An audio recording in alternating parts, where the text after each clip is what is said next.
The Sourceless Fear by E.H. Amos. The house I was renting was small, almost unfurnished, but affordable. It had a front porch with wooden railings, steps leading down to the sidewalk flanked by 2 pillars, all of it painted white years ago with a color that didn't last. It was cracking, flaking, but I liked it. It was home. And right now, it was surrounded by police cars and an ambulance. Mr. MacLeod. The woman pronounced my last name MacLeod. It's McLeod, I said. Callum McLeod, just use my first name. Mr. Callum? No, mister, please. All right. The stranger took a second to recompose herself. Callum, can I have a moment of your time? The words, "you just did," floated in front of my mind, but never made it past my lips. Instead, I said nothing and only nodded my head. My name is Sheridan. I work with the Gaffney Palantir. Have you heard of us? Paranormal journalist? I asked, dread mingling with fury in my gut. I prefer investigative journalists, but sure. I turned to look at her, but it was late at night, and the strobing lights from the police cruisers were my only source of light. I stared at her through the red and blue metronomic flashes, the colors making her look almost like 2 different people. In the blue glow, I could see the worry and sadness in her eyes and an apologetic smile at the corner of her mouth. It was the face of someone who was excited by a story, but shared sympathetic regret that I was the one it happened to. The red glow that lapped against her pushed away the blue like tide rising over the sand. There was a ferocity in her stare just underneath the sympathy, and her lips had pressed together in a tight line. She had a face of restraint, of trying to mask a savage determination. And they just let you over here? I asked, giving a lethargic wave toward the EMTs and the police officers gathered around the front porch of my yard. Did Liam Dunn kill himself? She asked. I let a short moment pass before I sighed, closed my eyes, and bopped my head once. No, she said. I mean, did he kill himself? Or did something make him? My thoughts in the darkness of concentration swung in a nauseating pendulum to the tune of the police cruiser's lights as they penetrated the lids of my closed eyes. Red, blue, kindness, ferocity, left, right, answers, truth. My lips parted, and nothing came out but a vaporous cloud of hot breath. Just tell me what happened, she said, her voice softened from investigator to protector. I don't need to know how sane you are or aren't. I don't even need your opinion. I just need to know the facts. Don't explain anything unexplainable, just talk. Out loud. Not even to me if it's easier that way, just tell me what you saw, and you alone. I took a deep breath and opened my eyes. Here we go. There's a scuttle to the attic that can't be passed, just because. I mean, I took a ladder to it one day, but climbing inside is like trying to surface from a winter lake through thick sheets of ice. You just get this unexplainable feeling. You get scared, but not just regular scared. My thoughts hitched as I thought about the first time, the only time, I tried to go in. Does that make any sense to you? Scared how? Sheridan asked. I thought about that hallway where so little had happened, and then so much had happened. The beige walls probably had drying blood on them. The cream-colored carpet was probably ruined, but it was nylon, so it wouldn't be too expensive to clean or replace.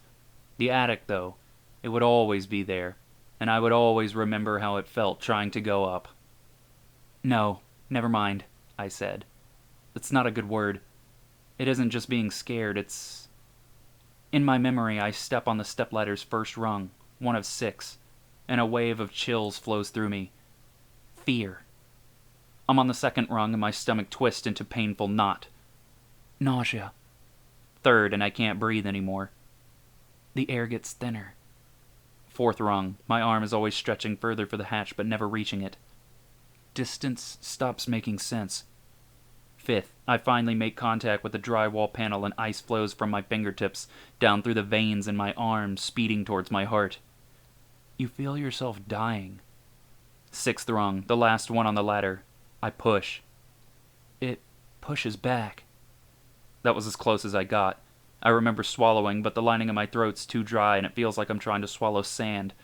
I take an involuntary step down the ladder and never go back up again. It's terror, I tell Sheridan. Pure terror. Of what? Is something inside? Hell if I know, I said. I can't get in.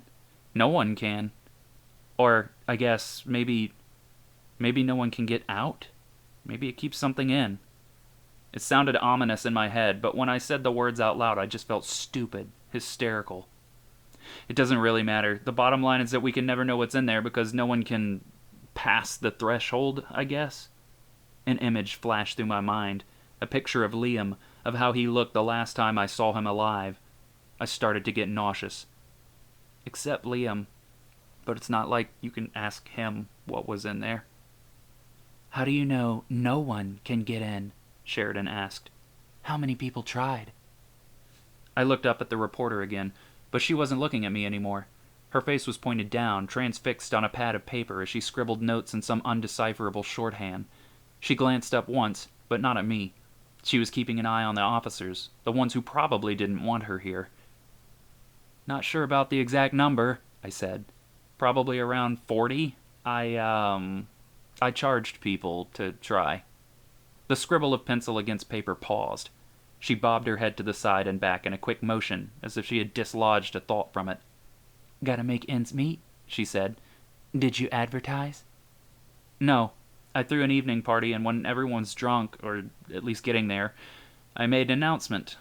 Everyone who wants to get into the attic, give me 20 to try. If you get in, I give you 100. If you don't, I keep your 20. The first guy, Adrian, professional weightlifter. He was ripped, so much that he almost looked fake, you know? Like those people in the front of weight loss ads that get their physique from roids. He thought the attic was just blocked by something heavy, so I set the ladder up and he couldn't do it. The others asked him why. Adrian's a good man, proud, but not arrogant, and he admitted to them all that he was too scared. That drew some interest. Then, well, I made almost $1,200 that night, most of it from people who needed to try more than once. Is Mr. Dunn one of the people you charged to try? Sheridan asked. One of the people who went more than once? Liam was my best customer, I said. But using that word, customer, I almost gagged. I felt disgusting, deranged, as if I had killed him with my own 2 hands. I could have tried harder to stop him, but instead, I just took his money. How many times did he try that night? None, I said. He wasn't there. He couldn't make it. He's a huge skeptic, so when Adrian ended up telling him the story, Liam came to my house next weekend asking if he could try. He paid, couldn't make it, asked me to wait till he got back. He left and came back with a stack of 20s and a duffel bag of gadgets. Gadgets? Sheridan asked. I don't know. Electronics? Stuff I didn't recognize, and some camera equipment. And the camera? I told him he couldn't use it. Why not? It's my home. I didn't want crowds of people around here asking to investigate it. Sheridan looked up at me for a moment, then over her shoulder at the crime scene behind her. Shit luck, she said. I almost laughed. I wanted to, but somehow it felt like spitting on Liam. It didn't feel right, laughing at something, anything, while his lifeless body hadn't even turned cold. Instead, I made a non-committal grunt. How many tries before Mr. Dunn made it in? I shook my head. No idea. He must have tried 100 times since last December. Sheridan looked up from her notes. That's 2 months ago. I know, I said. He was here every day. As soon as I got out of class, as soon as I was off work, as soon as I got back from studying, he was always there on my porch flapping an envelope at me. I told him to stop. I got scared someone was going to think I was a drug dealer or something, but he never did. He was always there, like some stray animal I fed one too many times. Sheridan nodded as if she understood his motivation. Did he ever explain why he needed to know so badly? He tried, I said, but I didn't care. It was an attic, one I couldn't get inside of, and if I asked too many questions or got too involved, it would get in the way of school and my job. So you just didn't care? Sheridan asked. It was the first time during the conversation that skepticism slipped its way into her voice. You weren't at all bothered by this supernatural thing in your house that used raw terror to keep everyone out? Rent's high. I graduate next year. I gotta put food on my table. I waved around at nothing. And stuff, you know? other stuff. I don't have the time to be curious. I'm too busy trying to keep my head above water. Sheridan worked her jaw like she was chewing on the inside of her cheek. After a few seconds, she asked, "What kind of things did Mr. Dunn say when he tried to talk to you?" "I don't know," I said. "He would just kind of think out loud. Verbal processing, yeah." I could remember that wild gleam in his eyes that hadn't quite turned to lunacy yet. I remember Liam stumbling over his own words as he tried to get me to speculate with him, to think his thoughts. He asked me who built the place, who was renting it to me, who lived there before me, stuff I told him he could look up online. Then he started asking me what I thought would happen if somebody demolished the house, what measures I had taken to get into the attic, stuff I didn't care to try, and things I knew would eat away at my sleep and my sanity if I let them into my head. "Sounds like a heavy thinker," Sheridan said, and I could hear the admiration for him in her voice. Admiration for the thing that got him killed. It fouled the air around me like the smell of rot in a damp room. "What kind of stuff did he try?" she asked. "He said he tried pushing the hatch open with a long pole. He wanted to put a camera on the selfie stick and put it up there. He brought a drone over once and had it circle the roof of the house trying to get a look inside, but the only window into the attic is painted black. I woke up one night to him throwing rocks at the window trying to break it open." "Did he?" "Did he what?" I asked. "Break the window? Hell no, I wouldn't let him. He cracked it before I stopped him, though. There's still a draft." "Did the trick with the pole work?" Sheridan asked. "I didn't let him try that either." "Why?" "I was scared it would work." "What did you think he would find?" "Well, I was scared he would manage to move the panel, wouldn't find anything, and then no one would ever be able to close the damn thing back. But he did it anyway, eventually." I glanced over Sheridan's shoulder and saw a police officer heading our way. I couldn't tell if he noticed the journalist or not, but he was coming to talk to me at least. His steps were slow, methodical, heavy. His gait was offset by the apathetic atmosphere. "There's no need to hurry," it seemed to say. "The only person in danger here is already dead, so just take it easy, big guy." A noise came from the porch. Metal contours unfolding and plastic wheels rattling over wood panel flooring. The police turned to see what it was. A gurney came out of the front door, burdened by a white sheet tucked into a Liam shape. One of the EMTs appeared behind it and flagged down the officer for help getting the gurney down the stairs. The officer turned and started walking away from us. I looked back at Sheridan. Her eyes were also on the retreating officer, and her stance had changed. She looked like a cat, muscles tense and posture primed to flee at the first sign of danger. She looked back at me and asked, "Did all of his research interfere with his job?" I got closer to a laugh this time, a short exhalation from my nose. "Yeah, he lost it." "He was fired?" Sheridan asked. "Yup, got laid off. His girlfriend broke up with him, he got evicted, he drained his savings trying to get into the attic." Sheridan didn't say anything. She had responded to everything with a professional quickness, making use of every spare second she had before some official ushered her away from the scene, away from me, away from her story. But the silence in her stare said the one thing she wouldn't. "And you just took it all?" I sighed. "I felt awful about it," I said. "Not that it makes it any better, but I did stop him, eventually. Just, I couldn't keep letting him do it to himself, but I needed the money. So I tried to get most of it back to him and told him he couldn't come around here anymore." "You tried?" Sheridan asked. "He wouldn't take his own money back," I said. "You tried to give back most of it?" "Screw you." "How did he react to being told he couldn't come back?" "How do you think?" I waved at the web of yellow tape wrapped around the columns of my porch. "He came back." "What did you do?" "I told him I was going to file a restraining order." "I imagine he didn't take that very well." I shook my head. "You have no idea." "Give me one," she said. Something in her voice made me want to. Maybe it was some latent power that journalists have, or maybe I was still trying to process my new traumas. But whatever it was, it worked. Memories of yesterday had been on repeat in my head for the last several hours, but I still had trouble focusing on them. They were quiet memories compared to his screams. I let them roll once again through my mind and tried to describe what I saw. "Liam came to my house yesterday," I said. "He told me he was back to take me up on the offer. to try one more time, then take his money and move on with his life. I told him I thought he was doing the right thing, and I let him into my house. I shut the door. He locked it. Then he pulled a gun on me. Sheridan whispered a low curse under her breath, but I didn't hear which one. It didn't matter. I kept going. Liam took me to the bathroom and handcuffed me to my own toilet, I said. I rubbed my bruised wrists while I spoke. He went into the hallway and was quiet for hours. If I had to guess, he was staring at the attic trying to go in, paralyzed in its presence like every other time before. Then he left my house. Heard the front door open and shut.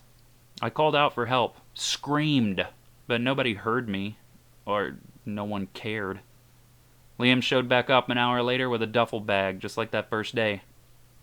He must have loaded the thing down because he was practically dragging it through the house. It looked too heavy to pick up, and I could see some pieces of lumber sticking out one end where he couldn't get the bag zipper to shut all the way. He took the whole bundle into the hall. I heard it unzip, and he started building. "Building?" Sheridan asked. "Yeah, building," I said. I heard a hammer, power tools, other things. Couldn't tell you what. I was too busy contemplating all the life decisions that led me to dying with my face in the back of my toilet. "How long did he leave you there?" "Long enough," I said. I got a good look at that toilet. It was dirty, splattered with dried urine stains, few pubic hairs clinging to the porcelain. I thought about all the times I was going to clean that toilet and never did, of all the lame excuses I made to blow it off for another day, of how I had no idea I was going to die with my face just inches away from it. Before Liam came back into the bathroom and uncuffed me, I went through every memory I spent on that toilet. It was surreal, watching my life since I moved here flashing before my eyes, but only in the context of the bathroom. I had a housewarming party. One of my friends threw it for me when I first moved. They bought a ton of drinks, and I spent the next morning huddled at the foot of that toilet so I could puke into it every 10 minutes. I had the flu one time, sat on it, and didn't have the strength to get up again. I watched Netflix on my phone, waiting to feel better, but never getting there, just burning through a half a season of some show I don't even remember until my legs went numb. I dated a girl for a while once. It didn't work out. I remember forgetting my phone, though, when I went to use the bathroom and just looking around the room to kill some time until I was done. I found a pregnancy test in the bathroom trash can. I can hardly remember a time I ever felt so scared, and that includes Liam pointing his gun in my face. I guess none of that matters, though. He came back, eventually. He told me I was going to help him get inside the attic, and then he would leave me alone forever. He got in the hatch open with a long pole and stuck his camera up in the space. He showed me the pictures, but there was nothing in them. It was an empty attic, just like any other. Just a dark crawl space lined with old fiberglass insulation. There wasn't so much as an empty box up there. He shouted at me, commanded me to look harder, begged me in tears to be honest with him and tell him what I saw, but he just wouldn't believe me when I said it was empty. He went through the full spectrum of human emotion right there in front of me, just having a complete emotional and mental breakdown while he dangled a loaded gun next to my head. I think he forgot he was even holding it. I paused. Sheridan had been silent, taking notes and paying attention. She knew I was gathering myself together for the next part, psyching myself up for it. But she also started to look aggravated or nervous, or both. She was on limited time and needed the end of the story for her article. I was eager to skip as much of this part as I could. "How much do you know about what happened next?" I asked. "I overheard it was a suicide," Sheridan said. "Another person said it was involuntary." I nodded. "Yeah, that's about right. He went on the roof while I was locked in the bathroom, drilled a little hole, and fed a rope through it. He, I guess, came up with a pulley system or something like that. He had a harness on, like a climber's harness, you know the type. And he built a crude crank out of the lumber he brought. He had everything connected, kept me at gunpoint, and told me to hoist him into the attic or he would shoot me. So I grabbed the crank." "Did he say what he saw?" Sheridan asked. "He didn't get all the way in," I said. "Not that first time, anyway. He started screaming and thrashing and told me to stop, so I cranked backwards to lower him. As soon as his feet touched the carpet, he yelled at me, demanding to know why I quit pulling him up. I told him that he said to stop. This guy tells me, 'We're going to try again, and no matter what happens, do not stop pulling up.' Then he said, this guy really said, 'If you drop me again, no matter how much I beg you to, I will shoot you.' I could see the insanity in his eyes, so I cranked. He started screaming again, begging me to drop him. I didn't. When he realized I really wasn't going to stop, he tried to shoot me anyway. He missed, but he shot at me. I should have done something. Anything. But I was scared shitless. I just stopped cranking and dropped to the floor. I curled up into a ball, hands over my head, and just waited to die. "That's when someone called the police?" Sheridan asked. "I guess so," I said. The gun was so loud. Louder than the movies, you know? I swear everyone in the neighborhood could have or should have heard it go off. But I don't really know, I guess. My ears were ringing, my heart was pounding, I could smell something in the air like the gunpowder or something. Couldn't think straight because a madman was going to kill me in my own home, and I was too scared to even run out of his line of fire. But guns are loud, yeah, so I guess someone heard it go off and called 911. Liam calmed down after a moment and talked to me like I was a dog he had just slapped. He was trying to be kind, gentle, to coax me back up off the floor like he didn't just try to kill me.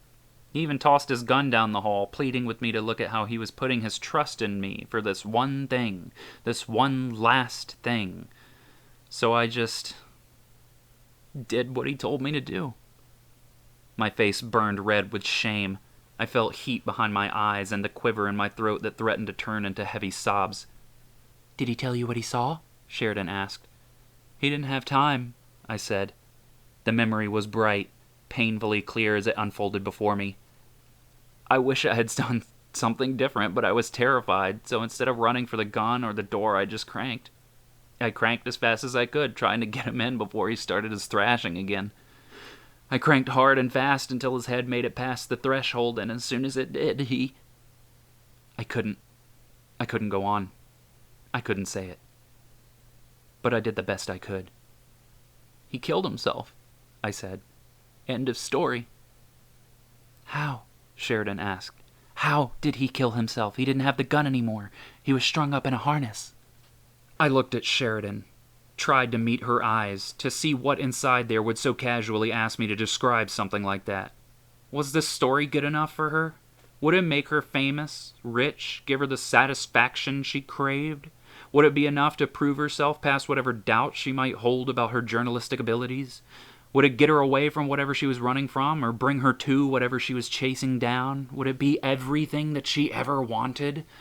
Would Sheridan finally be happy when I described Liam's cries of pain and wails of terror gurgling in his throat? The sound of him spitting out his own tongue after chewing it off, the desperate gulps and retches as he inhaled his own blood, trying to drown himself, the indescribable sounds of his fingernails digging his own eyes out of his head. Would that be enough for her? Did she want to hear all about the blood pouring from his blue face? The red, the blue, the red? "Officer!" I called out. One of them turned and began to jog my direction. "Shit!" Sheridan hissed. "Thanks, asshole. Call me when you realize no one else is going to believe any of this." Something brushed the palm of my hand. I looked down at a slip of paper with an email address and a phone number. "No thanks," I said as I stretched out my hand to give it back. But I was too late. I was handing the paper to an empty space that was flashing blue, then red, then blue, then red. Sheridan was gone.